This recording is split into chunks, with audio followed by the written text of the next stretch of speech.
No, forgotten the name You've of the lost company. it, haven't you? Yeah, I've lost it. It's gone. Was it the elves? Did they demand more? Yeah, money? with the elves. Oh, it's gonna It was the dwarves. They've delved too deep.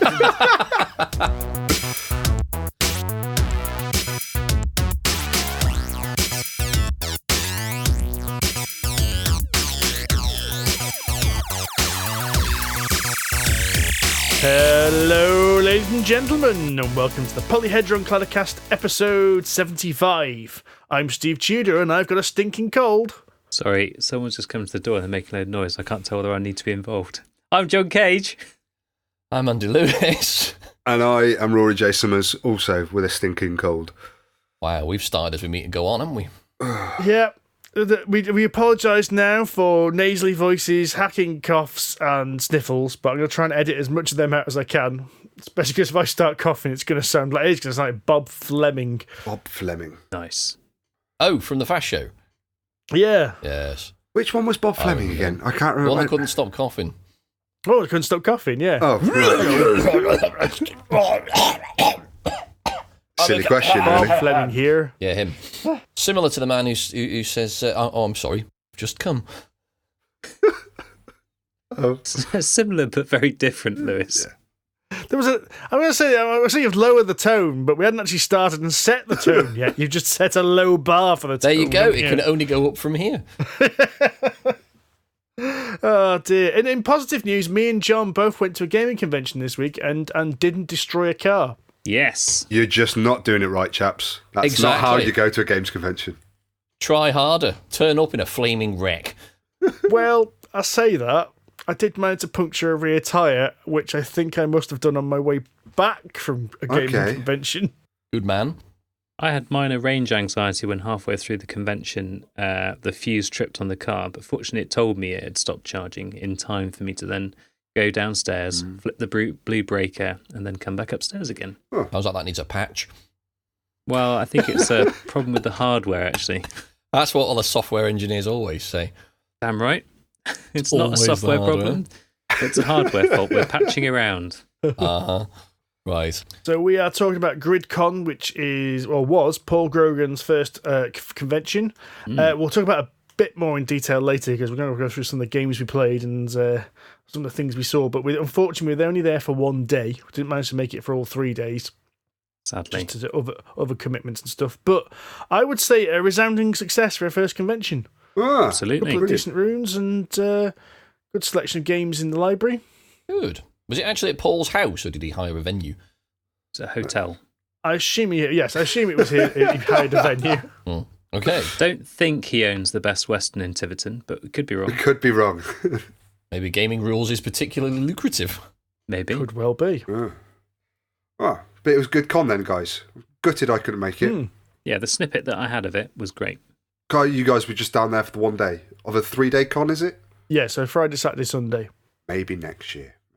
Well, it looks like he's going to do 2 next year. Because is it Ting? No, he's actually... Ting was like his warm-up gig. Oh, was it? Okay. Which stands for This Is Not Gridcon. Yeah.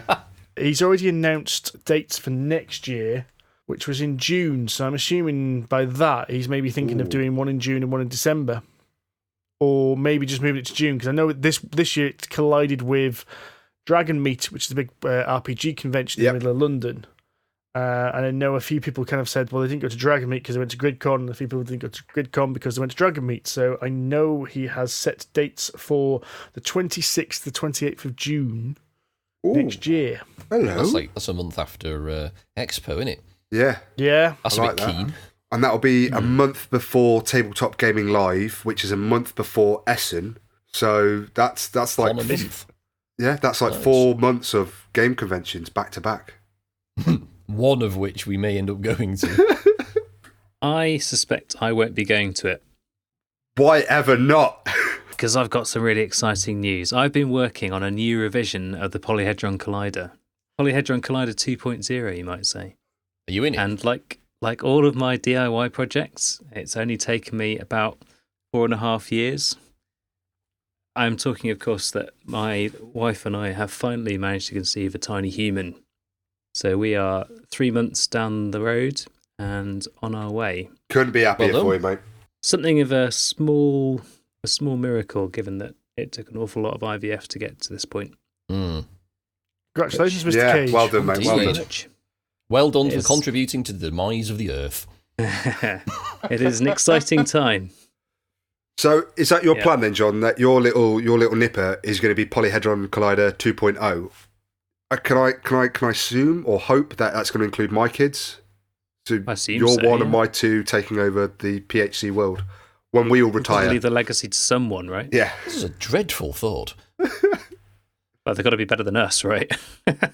Well, yes, that goes without saying. Yes. So, pretty exciting times, but it does mean that my board game conventioning next year is going to be somewhat limited, I suspect.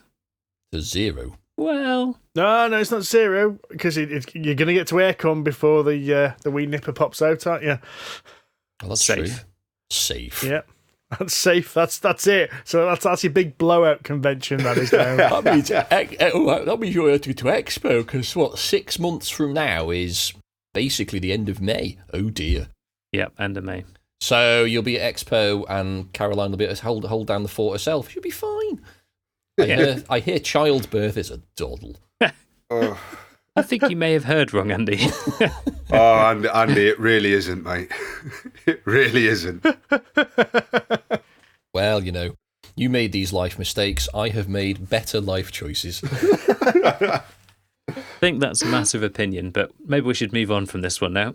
Since we've had some good news, I think we should move straight into some board game news. How does that sound? Oh, tip top. I love the juxtaposition there. We have good news and then we have bad news. Just board news. Yeah, well, I'm not going to spoil things, but yeah.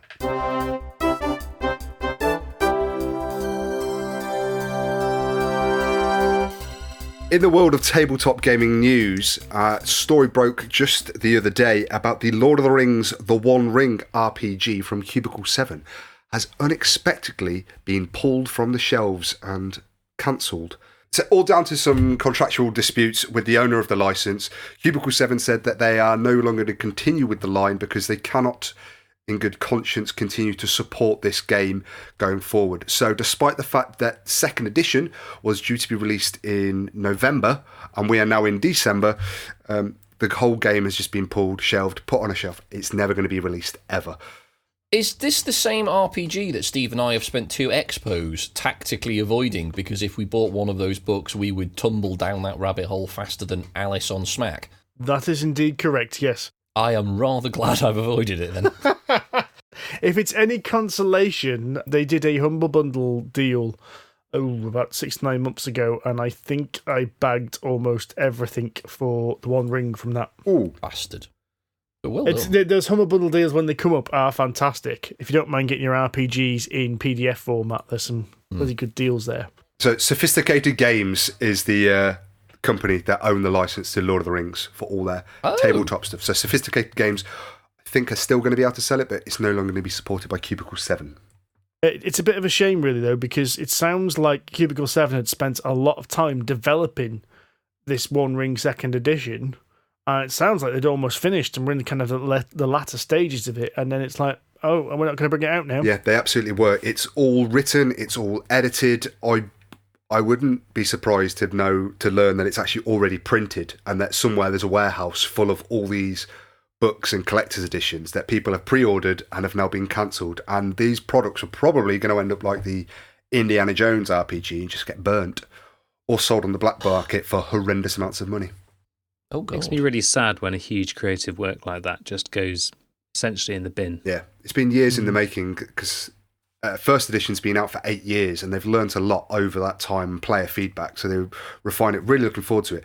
Anyone that has pre-ordered it is going to get a full refund or can take up to 125% refund for store credit with Cubicle 7, which I think is a nice gesture, but obviously they're very disappointed. I think you would be too if you'd been counting down for your November delivery shipment date of this book. That's just you're never gonna see ever. Yes, I would be disappointed. Oh well, never mind. Nothing but sympathy there. Absolutely, yes. Empathic Andy, they call him. What were you going to say, Andy? I interrupted you. Oh, it's quite all right. I was going to move on to the next article with a very smooth segue, but that segue has since vanished, fallen off the curb, and has been crushed by a lorry. So Speaking of D&D, there you go. D&D Movie, to focus on Forgotten Realms and the Eye of Vecna, which are, for anyone who has played D&D, are two pretty big things, not only to put into a movie, and hopefully it'll be a lot better than that Jeremy Irons bollocks from about 20 years ago, but based in the Forgotten Realms, so that includes the Sword Coast and Faerun and all that sort of jazz. And the Eye of Vecna is a very famous artifact from the Forgotten Realms lore. No, it's not. This is Is what it not? confuses me about this story. No. What? It's from Greyhawk. Yeah. Vecna's from Vecna's from Greyhawk. It's not from Forgotten Realms, which is why this story is really, really weird. Oh, well, that's weird. Because Vecna is like this Lich King figure Yes. who became a god from the setting of Greyhawk. And basically, I don't think actually there's been any circumstance where, until the last 6 months, there's been any mention of actually Vecna appearing in Forgotten Realms. It's always been completely separate. Oh, It was in Baldur's Gate. Was it? Yes. I can't remember if it was 1 or 2. I think it was the first one. You get the robe and the hand of Vecna as It must be the second one. I think it was the first, actually. But I can't remember. Either way, it was part of the Baldur's Gate lore. They were used in that, which is why I'm confused. they have released some information about some of the characters that are going to be appearing in the D&D movie as well. Just some names at the moment of all the... So what we've got Raven Hightower, Hack Corraway, Oliver Trickfoot, and a mysterious masked warrior, Elisa Steelsong, and some bad guys as well. Most interestingly, and I don't know if this name means anything to you, but is it Palandusk, a dragon, a gold dragon? I think so. Apparently, it's a dragon that is featured, is mentioned across several kind of D&D supplement books and adventures, but hasn't actually featured prominently in any of the stories. But Palandusk is going to be in this movie, and the scary part of this story, and I can't wait to see Andy's face, the actor that they have connected to voice this CGI dragon is Zac Efron. Really? Awesome. What you? From High School Scrubs? Musical. Oh, that's Zach Braff, isn't it? Zac Efron, right off. That's the more result like I was after. there we go. Good grief! It is just Not a someone rumor. with gravitas, not someone whose bollocks haven't dropped yet. Good lord! Dragons are supposed to be big and powerful and have presence, not be able to hit the top F without trying. Maybe it's a young dragon. Maybe. Well, maybe. Maybe it's a very musical dragon. Maybe. There you go. And that's the D&D movie news that we have for you at the moment. I want this to happen, and I want it to be good, but I'm convinced it's going to suck dragon balls. Yeah, I think you might be right. Unfortunately. Yes, it will. Either that, or it will be amazingly awesome, but only nerds will go and see it, and it'll be a box office bomb. I'd be okay with that, as long as it's a good film. Yeah. No, I'd be okay with that. Because in all likelihood, no matter how good or bad the ratings are, I'm probably going to go and see it. Yeah. As a person who went and watched the Warcraft film in the cinema, I can completely agree with you, John. So bad. Oh, good grief. Yeah, I'll probably go and see it. At least they haven't got Uwe Boll directing it. I hope. No, Oh, he's retired, I think. Oh, thank God for that. no. The guys who are directing it are the guys that did the Jason Bateman comedy Game Night last year. They also wrote the screenplay for Spider-Man: Far From Home. So they've got a few titles attached to them that are in the world of geek. So Game Night is a kind of a comedy, I suppose, comedy drama thriller, I guess, about someone that hosts like one of those murder mystery weekends at their home. But the guy that does it is actually a drug dealer, and during the game gets abducted by the people he is dealing drugs for. So they then go off on this adventure, which they think is a game, but is actually saving this man's life. Oh, But Jason Bateman, I've got a lot of time for Jason Bateman, so I haven't watched it yet, Okay. but one day. I saw the trailer for it and I thought it actually looked quite good. Yeah. So I heard about it, thought, a board game movie, really? and then watched the trailer and thought, hang on, this could actually be all right. At least it wasn't Jumanji. Did worry a little bit like it might be one of those films where you see the trailer and then you've seen the whole film. Yeah, they seem to be doing that a lot these days. What's wrong with Jumanji? It's awful. Mate, go on. Kevin Hart and Dwayne Johnson are the best. Oh, no, duo. the original one. All right. I haven't seen the new one, the original one. The one with Robin Williams. The new one's well worth a watch, actually. It's so funny. Is it all right? It's a lot more fun than it really should be. Okay. Yep. It's Jack Black and The Rock, isn't it? Jack Black, Dwayne Johnson, Amy Pond, and Kevin Hart. Love it. Okay. Maybe I'll give it I quite like The Rock, actually. He's fun. Well, speaking of things getting old, like my brain, apparently, a study shows that playing board games can keep you mentally fit in old age. It certainly won't keep you physically fit because, well, Steve and I are testament to that. Are we entering into old age now? Can we serve as examples? Whoa! What's this wee business? I'm still in my 30s, chaps. Squarely. So am I. I'm in my mid 30s for at least the next 8 days. Steve and I have passed that special milestone now. We are. I've had my letter from the NHS inviting me to get probed. Oh, I haven't had mine yet. Have you not? Right, guys, let's not talk about this. I'm going to draw a line right there.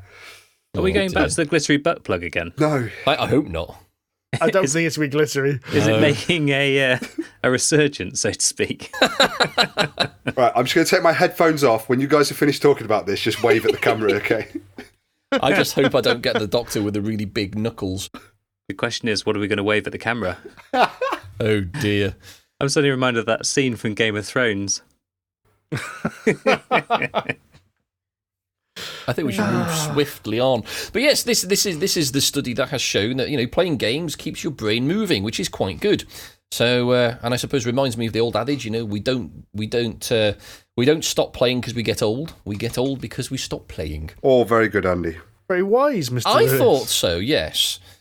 Andy in wisdom, shocker. I rolled a 20 on that wisdom check right there. So, rebellion. It's the old adage of growing old is required, but growing up is optional. Yes, I have chosen not to. Libellud, the board game publishers of games like Dixit and Mysterium, have created a business foundation to support youth and education by delivering €1 million over the next 3 years by a percentage of their revenue stream. Well, that's quite nice. It is very nice. It's very nice. They must be doing all right. They really must be. 3.3% is €100 billion. No, just 1 million. 1 million. I mean, close enough. And for a year, that's only 330,000. So that's like what 3%. Only. That's about 1 million. No, 10 million. I don't know. Some numbers.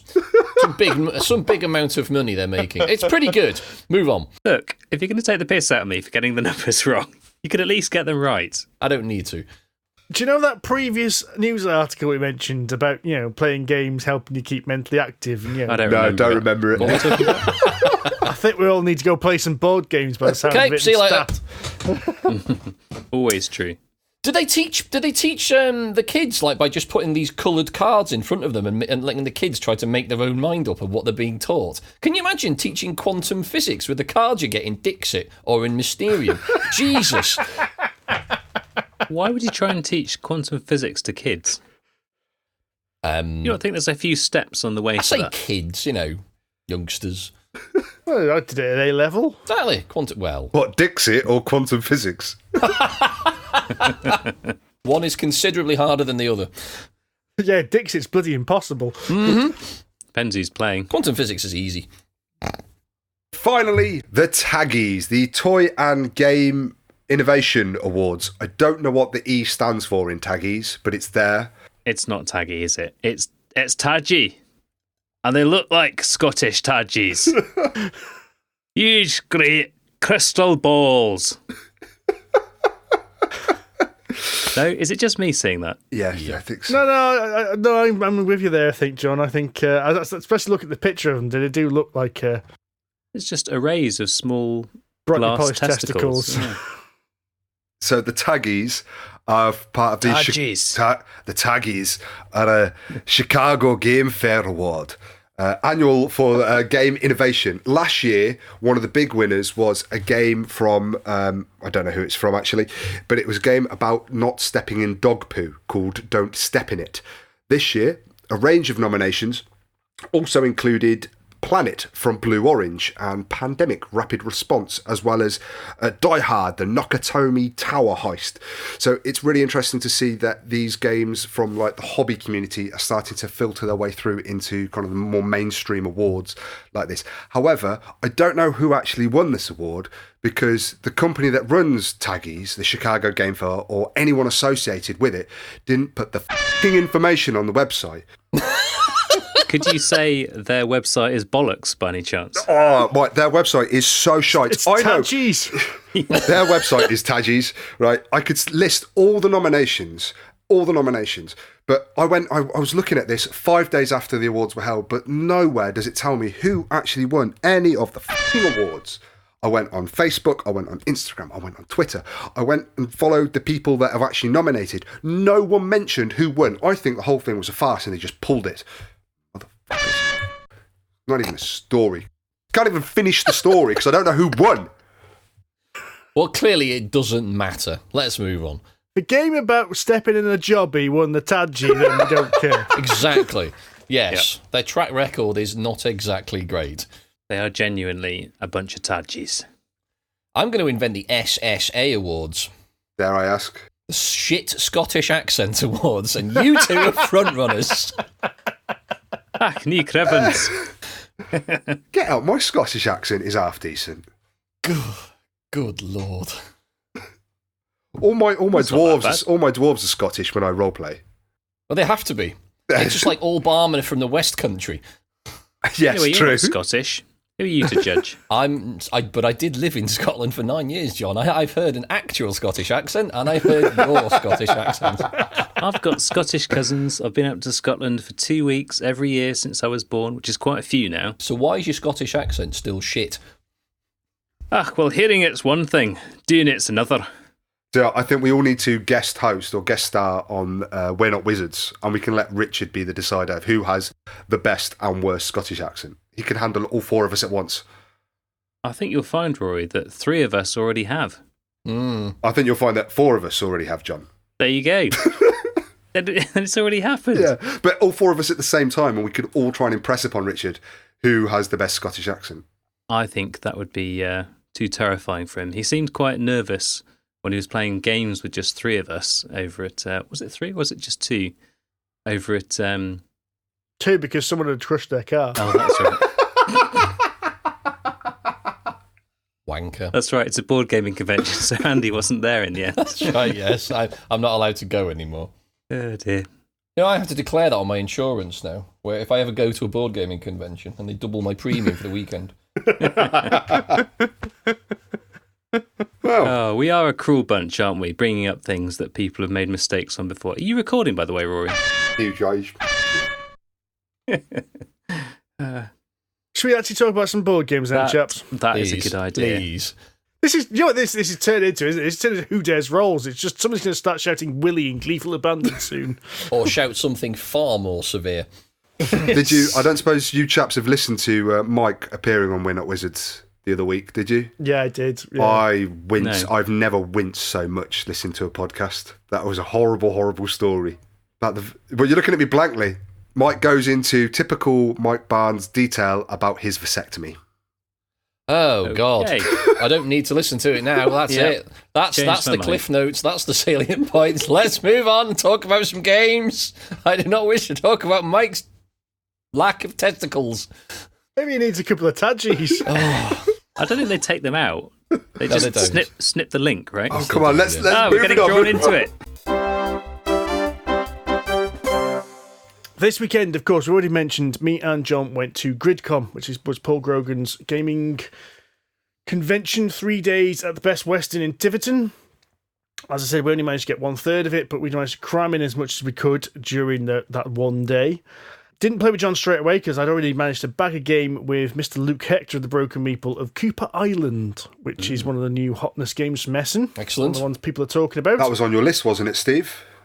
It was on my list, and I am happy that it should have been on that list. And I'm telling you now, Mr. Lewis, you probably need to purchase this game. Already on it. What a surprise. So this is, as I said, Essen. It's Essen stuff, so it's a proper good heavy Euro. So this is a game in which you're colonising an island. It's called Cooper Island because apparently there's a story in the book about how you've lost at sea and the ship's dog, called Cooper, points you in the direction of the island. So the weird thing about the game, and the only thematic thing in it, is the first player marker is Cooper the dog. Okay. But what you're doing on this island is it's got your typical kind of heavy Euro elements. You can build buildings, you can build churches, you can build little towers, you can sail your ship around, you can upgrade. But what the main thing you're doing to get your resources is where this thing's quite different. What you're doing is you're stacking up hexagonal tiles, which are in like 2 hexagonal tiles on a piece. Oh, okay. And you can only stack tiles matching what's underneath. So you can only stack a forest on top of a forest, a mountain on top of a mountain, so on and so forth. So there's 4 different types of territory, and each one gets you a different resource. And the resource it gets you is equal to the height of your stack. Oh, okay, right. So the more you can build up, the more you can get resources from it. But one of the clever things about this is when you take resources off, that's it, the resources are gone. You harvest them, they're gone forever until you can put another tile on top. So you have to be quite economical with your actions. There's also a thing where you've got some stores where you can store your resources, but if you overspend, so say for instance something costs 2 wood and you spend 3 by taking it off a stack, you don't get that spare one back. But your storehouses are quite small, so taking off the 3 wood and putting it in your storehouse, which you can do, means you've filled up like most of your storehouse with wood, which may be an issue. Presumably you need lots of different resources then. You need lots of different resources, yes.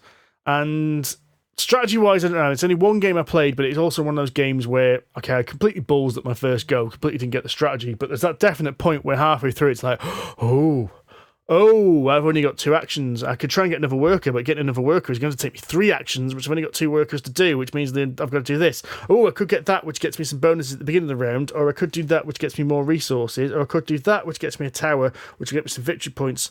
So, but that won't. I can't do that unless I do this, this, and this. And that horrible kind of delicious brain stew of you going, I need to do 10 things, I can only do 3, what's the best 3 things I can do, you know. Oh crap, Steve's shouting at me again because I'm taking too long. I'll just pick one. Shit, it was the suboptimal one. There's a couple of little cool things about it as well, like the victory points. The way you score victory points is you actually move one of 2 ships around the board. Right. And the amount of spaces they move around is the number of points, but you can move either one of your 2 ships. But if they move over ports, you get extra resources. You get resources for getting points, if that makes sense. Okay. Right. Okay. So the placing, and you put these little ports on the board, and then what happens is as you move around, you go visit your opponent's islands. So you get all the bonuses your opponents put out. Ah. Ooh. So that reminds me of a little bit of Ragusa, actually. A little bit. Because obviously you've put, when you put your little thing down on a hex, somebody else puts their house down, you get the benefit of that hex again. Yeah. It's like that, but that aspect of it is a bit longer form. Yeah, okay. But that's not a bad little shout, actually, Ragusa. Because Ragusa's all about, it's got that kind, it's a similar kind of feel. It takes a little bit longer than Ragusa. Mm-hmm. And the decisions, and to be fair, most of your actions are going to be about drawing tiles from a bag and trying to fit these tiles onto your board in order to get the resources. And you get bonuses for spreading out, but of course you get loads of resources for going up. So there's that balance between do I go out or do I go up with your tiles? And there's little things in the way as well. I was really, really impressed with it. Really want to play it again because I did have that thing of, oh my God, there is so much to think about, and I've already realised what I did wrong and I want to play it again. Excellent. Well, you will get the chance because according to Chaos Cards, it will be with me on the 4th of December. Well, there we go. I'm adding that to my want to playlist. So another question is, how much are you going to hate playing it with me? A lot. Right. There is some potential for analysis paralysis in there then. Some potential. It is a heavy, chunky Euro with lots of things flying around. Now, You could, in theory, have unlocked 5 workers, but we were really... I don't think anyone... I unlocked a 3rd worker, but what you can do is you can upgrade a worker to a special worker. So I think the game we played, and bear in mind we're all relatively beginners, I only had 3 workers, all the other players only had 2. Ooh. So there's not a lot of actions, which actually makes the analysis paralysis a little bit more complicated. Because you've got to be more efficient and get everything right. Because you've got to be more efficient. Yeah, okay. However, I would say, even though we learnt the rules, we were within halfway through the game in around 3 rounds. Because there's so few actions you can take. Few actions, get a tile, few actions. And it was only when you got halfway through that everyone started going, well, hang on, I need to start being a bit more efficient here and being a little bit more, thinky about what you're doing. Mm. Are there opportunities to plan your turn whilst other people are having theirs? Oh, yeah. Now, this is the one thing about this. Most of what happens on your board. Right, okay. Oh, is it multiplayer solitaire then?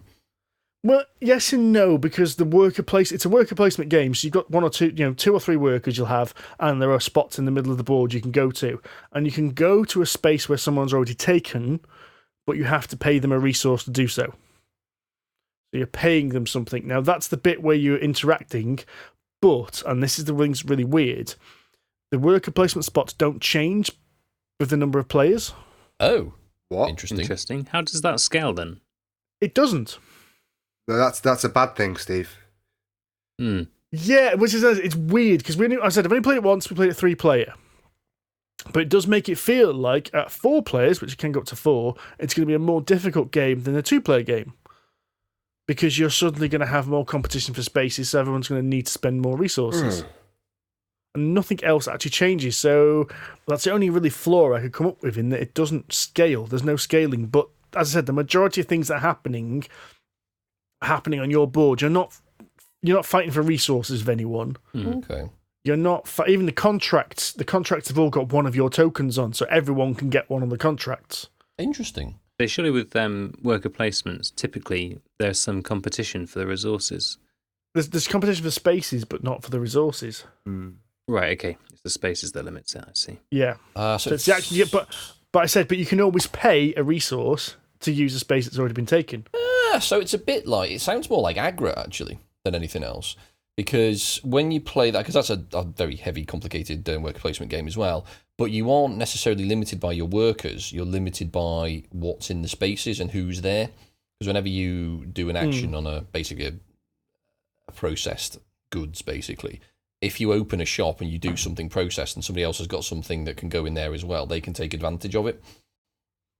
So it sounds similar to that. And the number of workers you have in Aggro is just ridiculous. And the chances are they'll probably never run out in a 3 or 4 player game because they just keep getting recycled. So it sounds similar, but obviously not the same. So the main thing is this building of your layers of your little island, which is the really interesting part of it. Okay. But as I said, I need to play it again. If you've got it, we will be playing it again. I will have it in a few days' time. In fact, before this podcast is aired. I'm pulling out the conversation that we had actually at this live play that you sent me. You sent me a picture of Cooper Island. I didn't know what it was. I said, Andy Lewis, you will love this. Ooh, what is it? Cooper Island. It's melting my brain in a really good way, and the iconography is all super sweet. Excellent. Are you both playing it? Ha ha ha, of course not. John and Kaz are not allowed near it. Just mean. It is mean, but Kaz would not like it because I think it'd be too complicated for Kaz. That's true. That is definitely true. And I'd like to have played it that day. Son of a... We were only there for a day. Oh, well. No, it does look very, very nice, and it has all of the elements I quite like. Tiny, small ships, hexagons. You're pointing out to something there. The iconography, although it's one of those games that's got a lot of rules, so to explain the game takes a long time. But once someone's explained to it, everything's obvious. Right. Okay, that's good. Because the iconography is absolutely brilliant. It's one of the clearest iconography games I've played in a long time. Really? That makes a big difference for me. It does. Everything you could see on that board made perfect sense as to what it meant. Okay, someone had to explain it the first time, but I think we looked up 2 rules in the rule book after we'd started playing. That's good. So you've played Tapestry as well? Yes. Yes. We played me, John, Kaz, and Big Davey T. Wow. By Davey T, you mean David Turczi, who doesn't like being called Big Davey T.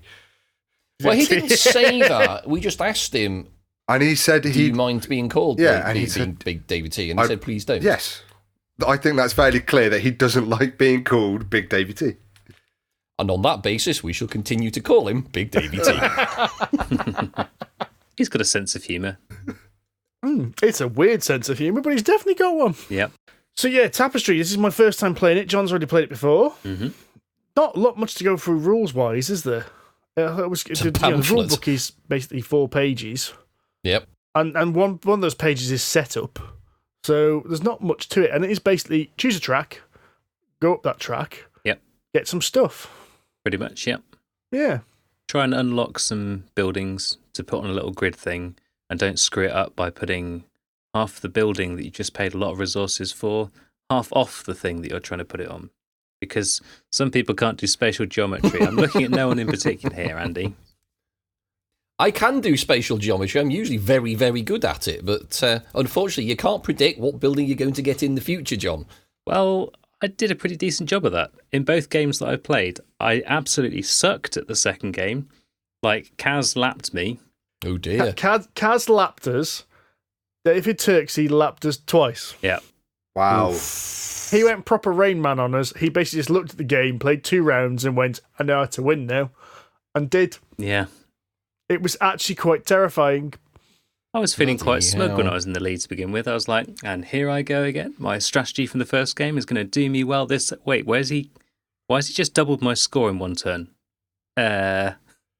Is that enjoyable for you as gamers when you're just getting your ass handed to you to such a degree? I just said at that point, I'm not playing against David Turczi now. I'm playing against John and Kaz. Yeah. And then Kaz proceeded to just run away with it as well. So then it was like, I'm just playing against John now. I'm going to make sure I beat John. Everyone else doesn't matter. But I found it quite a weird game because it feels like Jamie Stegmaier got a big bag with little bits of paper in, and each one had a random game mechanic on it. And he jumbled them up and put them in a bag and pulled one out and went, ooh, tile placement. There we go. We'll have some tile placement. And there, what else we got? Rolling dice. Yes, let's roll some dice for technologies. Yeah, okay. Random card draws. Yeah, there we go. Spatial awareness. There we go. Hang on. What else is in here? What else can we have? Area control. There we go. You guys probably don't remember, but there was a game called 504 or 505. Oh, I know. The Friedman Freeze one, was it? Yeah, where it was like basically it's supposed to be 505 games in one, and you flipped a book. Oh my God. They flipped a book and you got all the mechanics. And to me, Tapestry feels like Jamie Stegmaier got this book and just ripped all the pages out and put them all into one game. Went, there you go, everything's there. A bit like Android then. No, Android feels like 200 mechanics tied together with a theme. Tapestry feels like 200 mechanics. I got to admit, the more I've thought about this, the more I was actually disappointed with this game. Wow. Mm-hmm. I was as well. It really just... I'd like to play it again, I'm not going to lie to you. But I want to play it again just to make sure that my theory about this game is correct. Yep. I've now played it 3 times, and I don't really want to play it. Wow, okay. I'm not that bothered, but I mean, I don't hate it. I just don't think it's very good. Yeah. Yeah, after 2 plays, I'm not thinking I'm desperate to buy it. I'd definitely play it again. I'd be interested to see whether the first one was a fluke. The second one was just me sat there going, how the f*** has Dave T got that many points again? And why am I making such poor choices? Why am I just staring at his board and thinking, why am I not scoring those points? It was weird though, because it was actually something David Turczi actually said, and I completely agreed with him because he kind of put the seed in my mind. You know, we mentioned the whole point of game déjà vu before. Yeah. Mm-hmm. That point we can play a game, and emotionally it feels like a different game, even though the mechanics are quite different. Mm-hmm. This feels to me like a watered-down Terraforming Mars. Right. And Terraforming Mars isn't particularly deep. No, but you've got similar things. You've got moving up on tracks, laying tokens on the board, putting pieces onto those tokens on the board, and scoring points for getting, certain awards. The first person to middle gets some points. The first person to win 2 battles gets some points. You know what? I can't disagree with you. And I hadn't thought of that. it just feels like it's pretty. And the little plastic buildings are beautifully hand painted. They all look pretty and completely superfluous. Yes, they do. They suffer Grim Forest syndrome. Yeah. So I'm glad I've played it. I want to play it again, but I have a funny feeling that after my second play, I wouldn't bother about playing it again after that. Yeah, I agree with you. I think my biggest problem with Tapestry is the Tapestry cards themselves. I forgot about them. They're too random because some of them are really powerful, some of them are useless, and they all very much depend on when you get them. Yeah. Some of them are really powerful near the start of the game, some of them are powerful towards the end of the game, and if you get them in the wrong order, then they're useless. Yeah, I'd say the same about the civilization cards that you get given at the start. I got handed 2 that were particularly crap, and Dave T had a particularly powerful one. And at the end, he was like, "So what card did you have, John?" And I handed it to him, and he looked at it for a moment, and then went, "God, that's crap." And I was like, "Yeah, and that was the better one." Wow. Yeah. Oh yeah, mine was completely random. Mine was useless as well. Because mine was the one when you roll. It was the alchemist, and what you're supposed to do is play a little push your luck game where you roll the technology dice and you got that technology, then you rolled it again, and if it ever came up the same technology twice, you bust and lost all your bonuses. So I think all game I got 1 bonus. So what are these cards then? These are the cards you get at the beginning of the game, are they? No. There's two decks of cards in 3. Tapestry. Or 2, sort of. So there's 2 decks of cards. There's the Tapestry card. Oh, sorry, that's something actually different. Sorry, John. Yes. So yes, there's Tapestry cards, which are these things actually determine your stage in the game. So at the end of every age, when you basically run out of resources, you will play another one of these cards, and they're basically adds as a bonus to whatever you do over the next age. Okay. Then there's technology cards, which go to the right-hand side, and they basically can be advanced twice, and they give you a bonus every time they advance. But there's usually requirements on what they do to advance. Which is something we screwed up pretty much every time. It's one of the weird things. All the way through the rest of the game, the iconography is quite clear, but the iconography for how you advance the tech was a little bit odd, I thought, compared to the rest of the game. Yeah. Yeah, I agree. I didn't even realise that someone next to me had to be on a particular rank on a technology track for me to use this. It's either you or your opponent, you or your neighbours. But yeah, you're right. I mean, when I first played it, I missed it as well. I looked at it and went, "What the hell is telephony? Where the hell's that? Yeah. What's that on?" And it turns out it's on your player board, and it's one of the steps when you've taken a building off. Yeah. But it's really not that obvious. So the other thing John's on about is the player powers. So at the beginning of every game, you get dealt a random terrain, which is basically just your city card, which you plonk things on to try and get more bonus points. And you get a random civilization technology. And you get 2 of them and you pick which one you want. And what they're supposed to be is they're supposed to be your unique thing, your kind of, asymmetric ability which separates you from everyone else. The problem is they just seem to be shite. They're quite swingy, are they then? Or we haven't found the way to use them properly. No, mine was shite. Mine was absolutely shite because I could either get 1 technology advancement. Basically, the way to use mine, I realised at the end, was not to push your luck, because every time I pushed my luck, I lost everything and didn't get anything. Mm-hmm. So mine was just, I might as well just roll the dice, taking that 1 thing and going up. But then again, I really didn't like that. That's something that annoyed me about the game a little bit, is the technology track allowed you to advance up other tracks by rolling this dice randomly and moving up, but you didn't get the bonus most of the time. Yeah, that's true. Yeah, I hated that. I absolutely hated that. Yeah, because the Explore one, where you basically take the tiles and put them out on the board, I'd missed the slot which allowed you to actually place the tiles on the bloody board. Yeah. Because of the technology advancements had jumped me past it. And I was there going, well, now it's like 3 more advancements before I can even do that again. Everyone else has covered half the board, and I'm still I was like bloody like a Pacific Islander. Everyone else was Europe, and I was this tiny little island in the arse end of nowhere, which no one could get to. But with really good science. Yeah.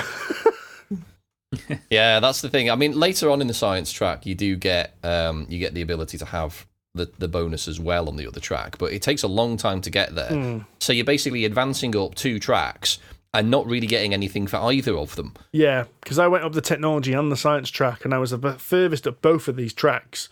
And as far as I can work out, they were the worst tracks to go for, because everyone else went up the war track, and everyone else was getting loads of points. Yep, that's what I said. I think the way to win that game is the war track. Well, domination and conquest. Except I went up it again thinking that worked for me last time. Did not work for me this time. to be fair, I don't know what you did, but you angered or awoken the demon within Kaz, and she just dominated over you completely. It was terrifying. Yeah. Nice. I made a mistake where I didn't fortify one of my positions and I instead stretched out. And the net result of that is that she basically just marched straight up the line towards my capital city, smashing every outpost along the way and gaining a lot of points for it. So Nice. it is kind of my own fault, but it was quite frustrating to see it happening, especially the point where I realised, oh no, what have I just done? Because I can't actually conquer her back to any extent. So No, I you can't really stop this now. No, you can't. The mechanic in the game is that you cannot reconquer a conquered territory. So once it's done, it's done. So What I should have done all good after she fun. hit the first one was fortify one of my fortify the next peg in the chain. Basically, would have stopped her. But anyway, she played well. To her credit, we have had a small amount of advice from Davey T and me, but That's your excuse, and you're sticking to it. absolutely, yeah. She had the benefit of 2 expert players, and she was distracting me. That was it. That'll be what it is, yeah. See, there's my excuse. I was making sure you didn't pick it up when we played, John. That's what it is. Yep. That's why I got trounced twice. So the next game we both played together was Ravage, Swamps of Delgor. Hello. So we played this with Ian Schofield, who is the designer and artist of the Ravage game. So you've played Ravage Dungeons of Plunder, I assume, Mr. Summers? Yes, I have. Yeah, I played that on your recommendation, actually. Yeah, I backed that after listening to you guys harp on about it when you played the online thing. This is the one with the orcs and the teeth, Yeah, isn't that's it? right. Yeah, that's the one. I really like. So this is the dungeon crawler where the Ravage Dungeons of Plunder, is the dungeon crawler where you basically have to be aggressive all the time because in order to get energy to level up, you have to basically be attacking or defending. So sitting there being defensive and turtling doesn't work. You have to carry on advancing and attacking. And this is a kind of second edition. It's going to be a standalone expansion for the game, which adds extra mechanics and, as we found to our detriment, extra difficulty. So, sticking with the idea of monsters being the heroes kind of thing, it's rather than being orcs, it's going to be a bit of a mixture. So, I played a gnoll. What did you play, John? I played a goblin assassin, Oh, okay. and Kaz played a pyromancer. Ooh. So, again, each one's got these really unique abilities. So, I was a gnoll trapper. So, everything I did was involving traps. So, I had a basic kind of like short ranged attack, which was a simple like trap on a rope kind of thing, but I could do things like move characters with it afterwards. But the main ability is I could throw bait down, which the monsters would go after. So I could throw a bear trap down and then bait, and then try and get people either away from the heroes or into the trap kind of thing. Whereas Kaz's was the pyromancer, so her ability was just basically set everything on fire. And then control it with her mind. Yeah, which was pretty cool. What was yours? I can't remember, John. Mine was generally, it said a lot of sneaking about, but there didn't seem to be any way to actually sneak. It was more about doing ninja kind of stuff, so jumping over the top of enemies and stabbing them in the back and throwing shurikens around, that kind of stuff. Okay. So I quite like the idea of this, adding new races and abilities in. So the other thing it did is it added a lot more kind of environmental effects. So if you played the game, as you'll know, Rory, when you reveal a new area, it's just a simple like 3x2 card. So it slowly makes the dungeon a little bit bigger each time, and usually you'll get a new monster. But what this one did as well is a lot of the cards had environmental effects. Now, you're supposed to be into the swamps. They're all kind of things like spores and insect nests and things like that. Some of them would help you if you landed on them. Some of them would hurt you. So, like for instance, there was ones like a spore nest which you could actually attack. So you could do a ranged attack against it, explode and poison everyone within a certain radius of it. Cool. And there was another one where if the monsters got on top of it, they all got a bonus and become harder, which invariably, of course, because we weren't very good, they all did. I don't know. I stood on that tile for a while defending it until I was eventually forced to leave it. And then immediately the most elite thing on the board stood on it and went, I'm really hard now. Oh, brilliant. Stab me if you can. Oh, dear. So the other thing that was pretty cool as well is the scenario we played, you were basically trying to find this like kind of corrupted grove, And when you got there, the big bad was being attacked by smaller bads. And it was really clever because even though at first you thought, well, the little bads are helping, but whoever was winning was getting more powerful. Mm-hmm. So if the big bad ate little bads, it would get more powerful. Whereas if the little bads ate the big bad, then you'd have to attack them, and there was 3 of them, so they had 3 times as many attacks. But also, if they killed it, then you lose the game. Oh, that was it. Yeah, you had to kill it yourself, didn't you? Yeah. So if they killed it, you lost. It was really quite cool because it wasn't just a case of the whole, stand up and just kill everything. Yeah. You had to decide where you were going to play. I mean, we did absolutely terrible. I don't think I even got into the final dungeon area because I was the other side of the board at this point. No, I think we did our typical thing that we do in every kind of dungeon crawler, which is try and kill everything. When in actual fact, completely ignoring the fact that there's some sort of time limit on where you need to be at a certain amount of time, and the fact that you should just probably leave some of those nasties behind. It's Journeys in Middle-earth all over again, isn't it? And Mansion's Madness. And Gloomhaven. And Gloomhaven, yeah. Yeah. Mm. We should learn. What you need to do is take the Deep Madness approach. Whilst there's a lot of Gribblies running around, you're not really supposed to kill them all. Just run away. There you go. Another one to the list.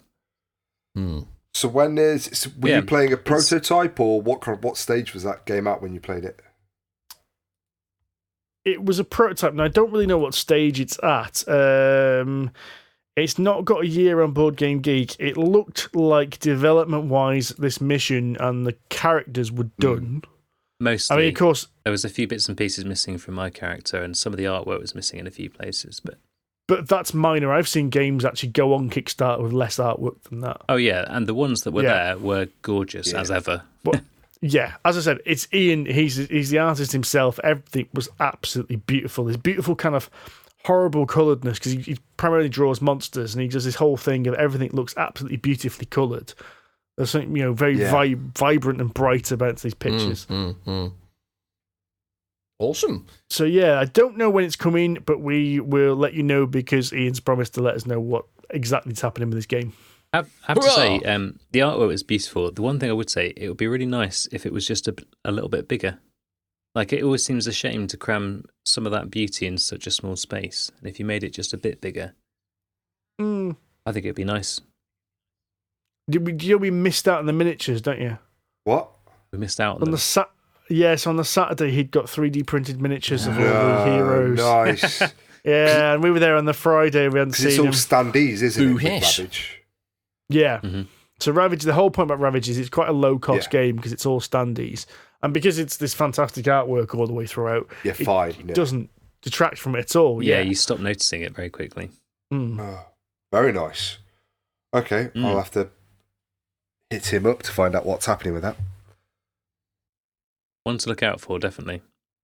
News from Big Davey T. What's he got to say for himself? Well, this is it. While I was waiting for John to finish playing Ethnos so we could play Tapestry, David Turczi found me and came over, and basically he spoke at me for 30 minutes, maybe it might have even been 35, about everything he's working on that's coming out over the next 12 months. At one point I said, so that's everything you're doing over the next 2 years? And he went, no, that's 9 months worth of work. Whoa. Yeah, he's doing a lot of stuff. Now, I don't want to go into it all into detail, partly because I realised 10 minutes into this conversation I should have been taking notes, and I wasn't. Well done. So, top of your game there. Yeah, top journalism there. You can tell we're a top professional podcast, can't you? Absolutely, yes. Top of the ones that struck my mind, I'm really intrigued by Perseverance. This is one I mentioned on the Essen podcast. About the cruise ship getting stranded on a dinosaur-infested island. It's going to be like a dice drafting worker placement game where you draft some dice and they give you abilities that become the workers on the board. He showed us the board. The board's already been designed. It's absolutely beautiful. But when we said it was episodic? So what's going to happen is the board will change between the episodes, but the components stay the same. So apparently it's going to be like 4 games, each one getting more complex. But you can have common components that go between all 4 games, and that the board and the rules will change. And that's the 4 episodes. Interesting. And apparently, they're also in Mind Clash, you can do it as 2 Kickstarters. So episode 1 and 2 will be one Kickstarter, episodes 3 and 4 will be another Kickstarter. And the idea being that if you back the first Kickstarter, then you only need to get the rules and the board for the second one, because you'll already have all the pieces and all the dice. Okay. Okay, that makes sense. So it's one of those games that if they can pull off what they're promising, it sounds like it could be a really cool concept. Awesome. Well, we should look forward to that. That's called Perseverance. That's called Perseverance, yeah. Coming from Mind Clash Games, it'll be coming to Kickstart sometime next year. It's the one that's based on a children's TV show.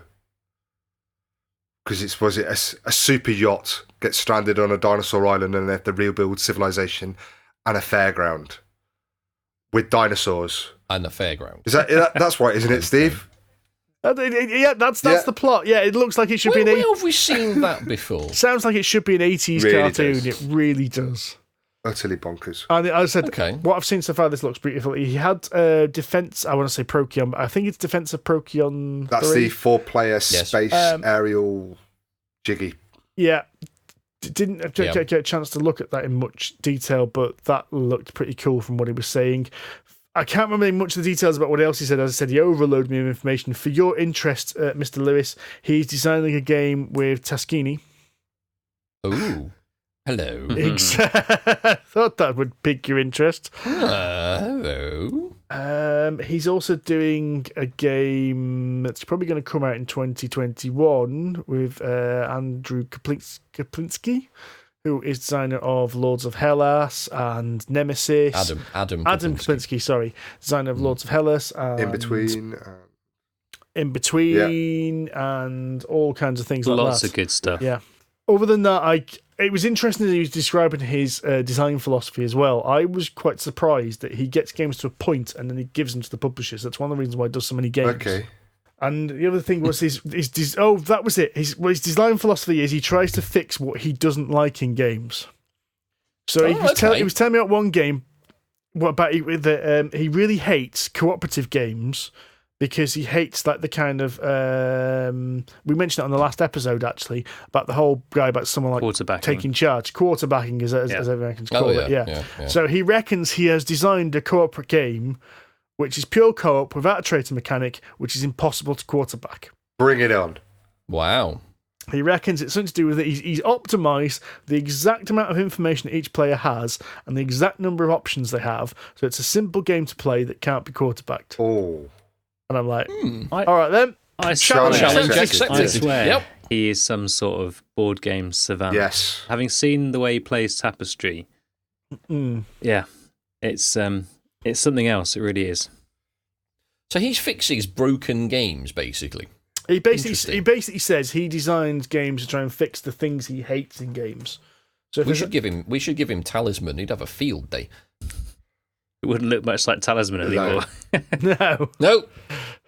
Oh yeah, Steve and I have played some games. What has Andy and Rory been up to since we've been so busy? Well, sleeping.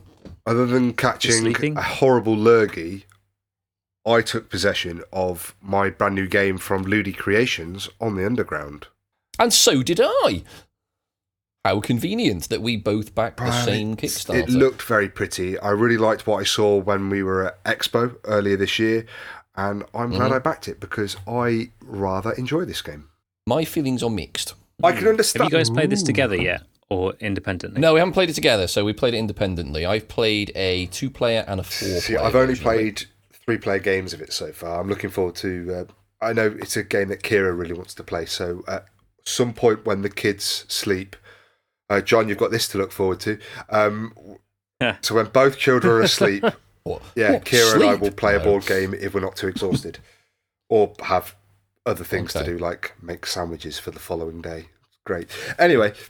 Oh, you make sandwiches, that's what you call it. Okay, right. Well, I'm not going to get into this conversation. Don't engage with it. Just walk away. Moving on. So, yeah, this is On the Underground by Libellud Creations. For anyone who's played Ticket to Ride, which is pretty much anybody, this will be familiar but different enough. So the idea is that the game is two-sided. There's a map of basically the London Underground on one side, and you've got a map of the Berlin Metro on the other. The Berlin Metro is considerably more complicated. Have you played the Berlin side yet? I haven't yet, no. No, neither have I. So I suppose it's an important caveat with this game. I think. Yes, so we've only played the London map first because we're both English and we know London a bit. I still get lost on the Underground, but never mind.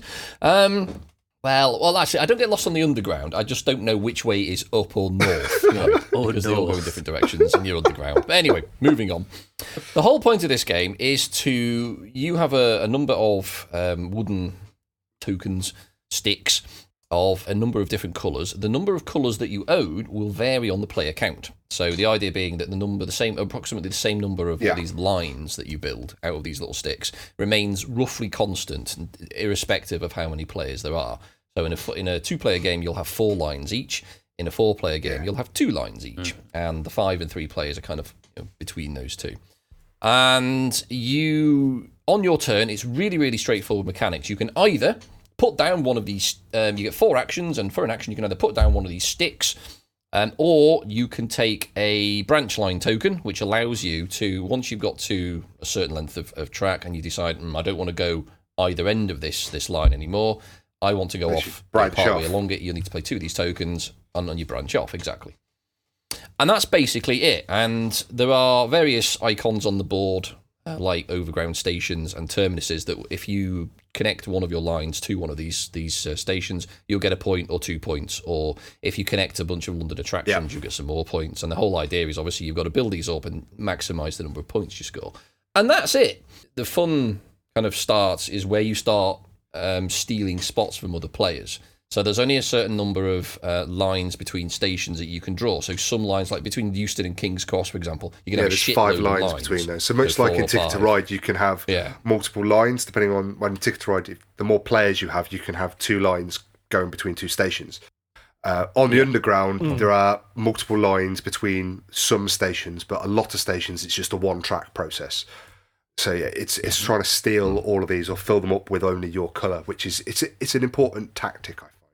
And some of the colours of lines have more tokens in than others. So you get into they do. Some of them are 20, and some of them are 20, and some of them are 15, and that's deliberate. Because you get into the hilarious situation where one of the big ways you can score is if you make a loop, like the circle line, for example. If you make a loop of line, then you will score any and all of the points for 1 point for each station that's contained within that loop. It's really hard to score like 8 points in one go. It is and it isn't, but yes, people can get in the way quite easily once they realise what you're up to. But don't do what I did and use one of try and make a massive great loop with one of the smaller numbers of sets of things, and you get to a point where there's 4 gaps. You think, yes, it's my go, and I've run out of sticks. Because you can't mix and match the colours of lines. So you can't sort of extend, say, a red line with a pink line. You have to just use that red line. So again, a bit like the Underground map. You got the green line, the yellow line, the black line, and that's it. And then there's a big deck of cards. And this is, for me, the really interesting part of this game. Yes. Because the main way you're going to get points throughout this game is to move the passenger. So the passenger is this little passenger meeple, and Ludicreation's been really good. They've got a male, not like a meeple, but it's like a wooden large piece. They've got a male, a female, a pregnant woman, someone in a wheelchair, and an old man with a walking stick. Just kind of, so you've got various different levels of representation of people that are going to be travelling across these cities, which I thought was a nice touch. But you've got this big deck of cards, as Andy was saying. Some of them are express gold stations, and some of them are standard or silver stations. And you're always going to have 4 on show. And you, as the player, have to choose from the station that the passenger is at. He or she is going to travel to 1 gold station and then 1 silver station. If they're there. And they are going to take the route which requires the least amount of effort. It's the path of least resistance. So you're always trying to build your overall throughout the entire game. You're trying to build up a network so that a passenger can travel from north to south using predominantly your line or your lines, because they can get off and change, but they want to do as few changes as possible. And that's where the game gets really smart. So is this passenger moving for everyone's lines in between? Moves after every player's go. So there's only 1 passenger. So he starts at Euston. So at the end of your go, John, there's 4 cards available. Rainer's Lane is the only gold one. And then there's Acton Town, for example. So because there's a gold one, an express, the passenger has to travel to Rainer's Lane. And then from there, you can pick which one of the 3 standard stations he or she is going to travel to next. No, it's not. It's automatically determined where he goes. It's determined by the least amount of gaps. So, for example, essentially it's like he's walking between stations. And then you determine the fewest number of lines he uses in order to get to which station he ends up at. Ooh, it is determined. have I got that rule wrong? Rory's face suggests that he's not been playing it right. I actually went, because the first time I played it, I got it wrong. I can't remember what I was doing now. And then I went on Board Game Geek to get some clarification, and the designer did answer this question. I'm not going to bother looking it up now. And he had put a very clear definition, which I'm sure was that the player chooses which... If there's a tie, the player chooses. We'll take this offline, because I need to. You could be. I mean, I've got it wrong once. There's no problem that that I've got it wrong twice, but it means I've been playing it. I've just again. That's a shame. It might be why you think that the player, the passenger is the major scoring thing in this, because I don't think. Yeah, because we've been playing it that he has to go. He or she has to go to a gold, and they have to go to a silver. So we've been playing it that you get to choose which gold they're going to go to, and then which silver. So you can. We've been playing it that we've been monopolizing our own lines, or leaving the passenger over there, knowing that no matter where you go, you're going to have to use my line to bring him into central London again. So, I mean, it's possible I'm wrong, but I don't think I am, because I've gone through this set of rules. See, I've been through it now twice, but yeah, maybe. I'm gonna have to look this up. That changes my opinion of the game completely. It's all going well. As you say, we'll take this offline and we'll possibly post an update as to who is right. Probably me. All right. We'll see. No need to be like that. I've just said I'm probably wrong. The whole point is that this passenger goes around and goes to 2 of these stations, and it can score you some more points. So, and then at the end of the game, points win prizes. And that's basically it. So it's straightforward mechanically. It's reasonably straightforward strategically. Problems I have with it is in a larger player count, there's quite a lot of downtime. You think? Yeah. All right, okay.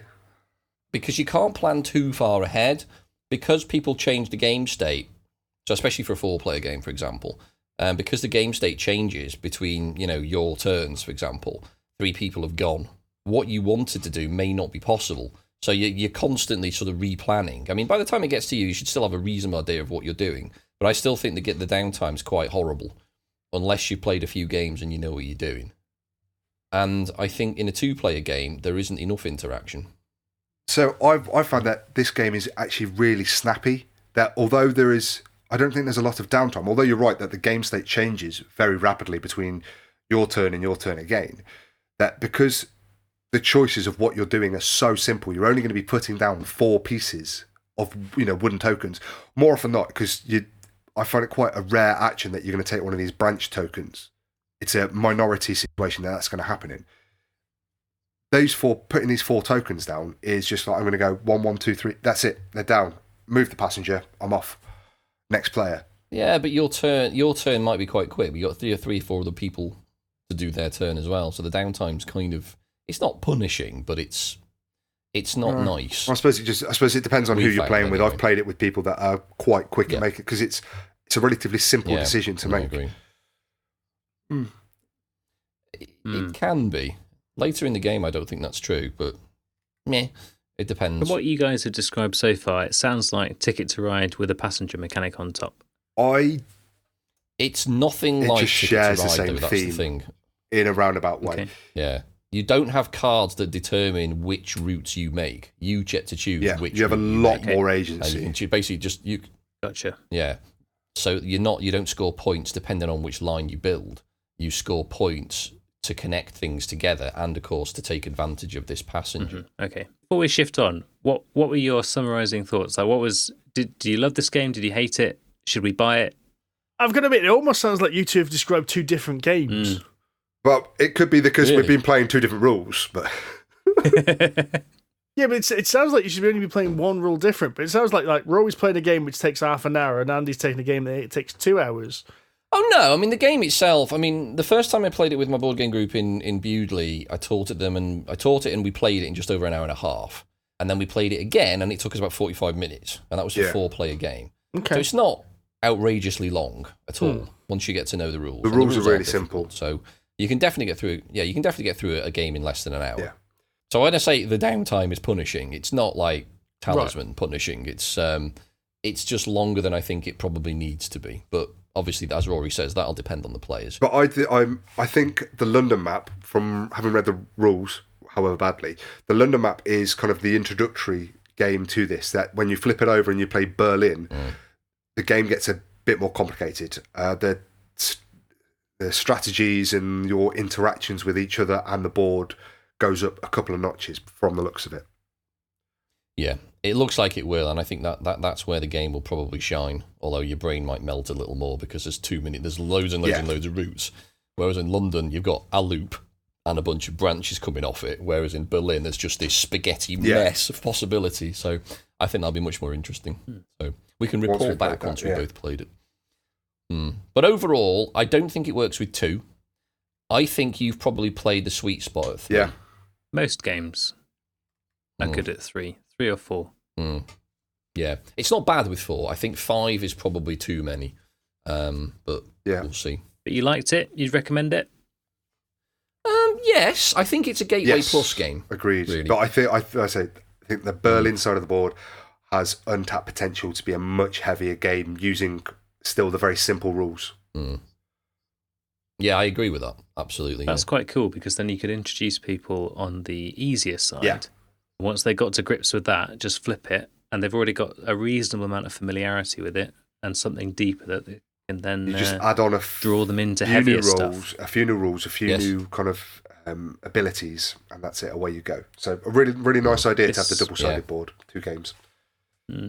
This might have to go on the Christmas list. It is good. Don't get me wrong. I do like it, and the more I've played it, the more I like it. So yes, it's definitely worth it. It wasn't expensive either. I think it was 40. I think it's 40 quid. It's punt territory, definitely. Yeah, it wasn't expensive. It's really nicely made. It's very high quality. Nothing is wasted in it. It's all very tight. But then again, that's what Ludi do. They're very, very good for that. So definitely recommend. So that's On the Underground from Ludi Creations.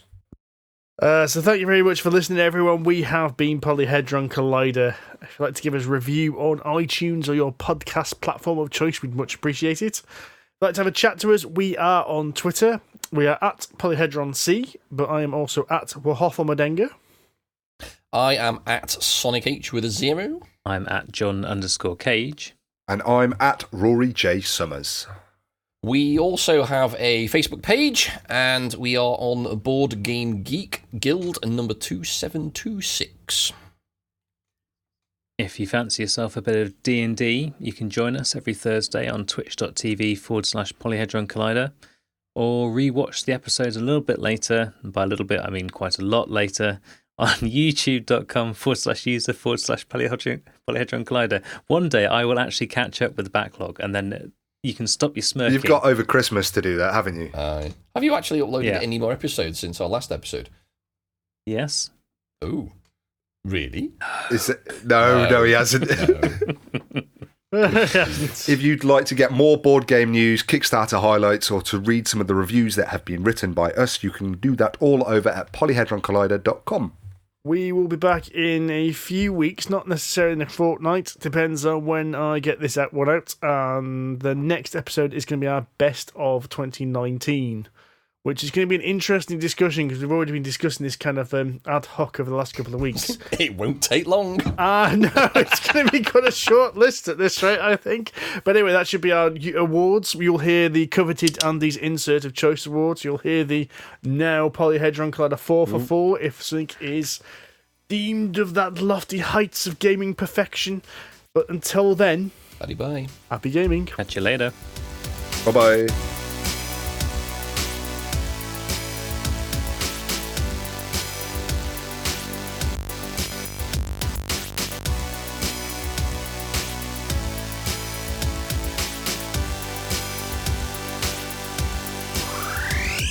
The other game, what Rory and I have been playing, or rather I have been playing and Rory can I've played it twice in the last year. There you go. Is...